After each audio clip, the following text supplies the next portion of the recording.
ان لوگوں کے ساتھ ملنے میں بہت احتیاط کی ضرورت ہوتی ہے جن کے الفاظ ان کے کردار کے مطابق نہ ہوں۔ ہر بات دل سے لگاؤ گے تو روتے رہ جاؤ گے۔ جو جیسا ہے اس کے ساتھ ویسا بننا سیکھو۔ رازدار جتنے کم بناؤ گے دھوکہ بھی اتنا ہی کم کھاؤ گے، کیونکہ آپ کی کمزوریاں ہی دشمن کو طاقتور بناتی ہیں۔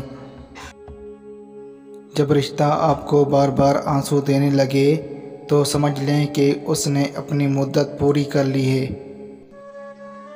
کوشش کرو کہ سب کچھ ٹوٹ جائے پر وہ مان نہ ٹوٹے جو کسی بہت اپنے نے خود سے زیادہ آپ پر کیا ہو۔ انسان ہمیشہ تکلیف میں ہی سیکھتا ہے، خوشی میں تو پچھلے سبق بھی بھول جاتا ہے۔ اپنے دن کی ابتدا ان 3 چیزوں کے ساتھ کیجیے: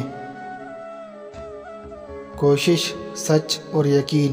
کوشش دن بہتر بنانے کے لیے، سچائی اپنے کام کے ساتھ اور یقین اللہ کی ذات پر۔